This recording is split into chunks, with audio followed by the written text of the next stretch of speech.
បាទគឺសួរពុកម៉ែបងប្អូនអរគ្នាបាទថ្ងៃនេះបាទខ្ញុំមកឃើញហើយឆ្នាំមកមុខទៀតបាទរយ៉ាងយូរហ្មងថ្ងៃដើរតាមអូហើយមកជួបអានឆ្នាំមកមុខនេះពិសេសមែនទែនហ្មងបាទ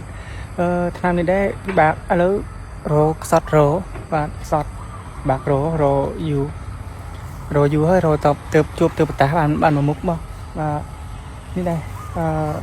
បើថាតើខ្ញុំនេះរកបានឆ្នាំអីសូមពុកម៉ែបងប្អូនទៅទស្សនាទាំងអស់គ្នាបាទ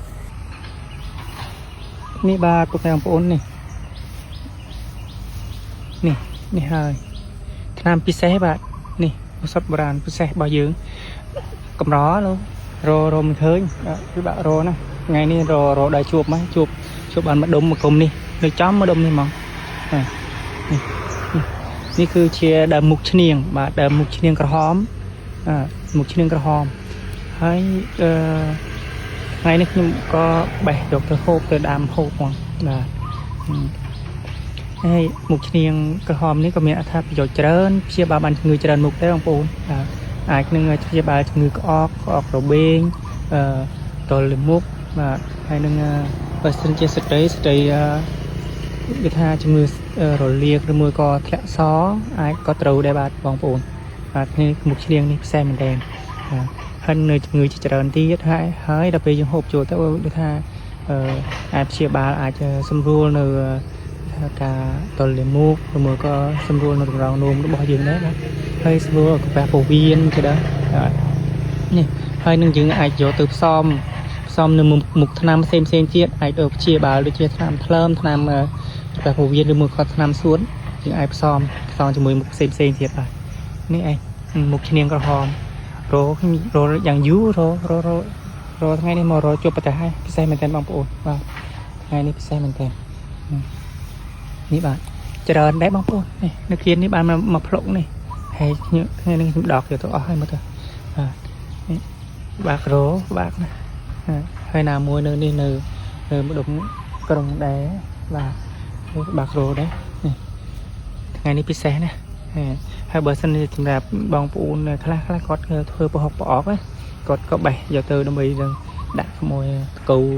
កូវារោមវាស្អីស្អ៊ុយប្រហុកជាមួយតកូរោមអីហ្នឹងបាទនេះប្រហុកប្រអប់អីអាចធ្វើបានច្រើនមានអត្ថប្រយោជន៍ច្រើនបងប្អូនបាទនេះគ្រាន់តែនិយាយត្រួសមកមុខពីមុខទេ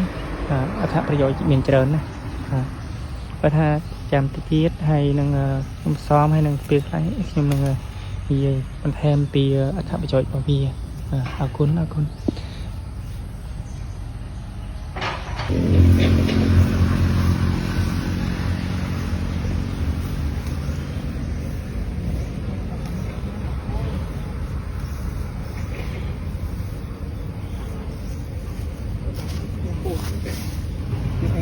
ុខឈ្នៀងក្រហមបាទ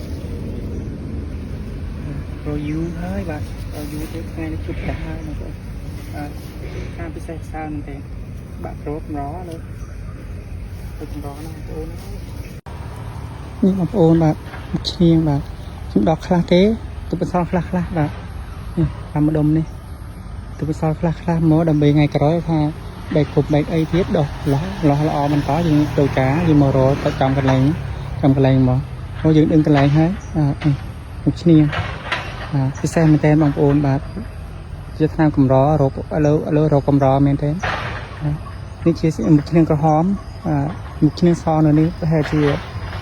ពិបាកហើយបាក់រោមុខឈ្នៀងក្រហមបាទបងប្អូន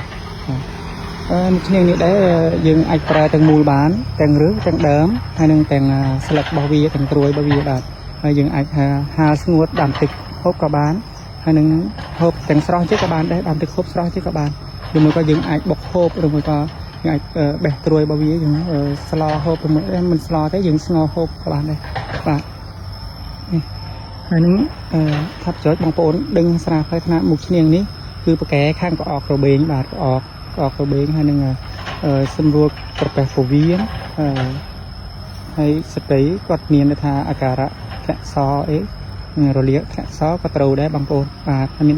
ប្រយោជន៍ច្រើនបាទហើយនឹងយើងនឹងអាចយកទៅផ្សំជាមួយមុខថ្នាំផ្សេងទៀតមុខថ្នាំផ្សេងទៀតដើម្បីផ្សំដោយធ្វើជាបាលនៅជំងឺដូចជាក្លើមកាពះពោះវៀន ហើយសួតក៏បានដែរបាទបងប្អូននេះក្អកបើថាជំងឺក្អកនេះហើយគឺមកពីសួតរបស់យើងខ្សោយហើយបានក្អកហើយថ្ងៃនេះប៉ុណ្ណេះដាំទឹកខោបានប្រហែលថ្ងៃដែរហើយកន្លែងនេះបើថានៅមានកន្លែងណាទៀតអាចរកដកថែមទៀតដល់គុណបងប្អូនបាទអរគុណ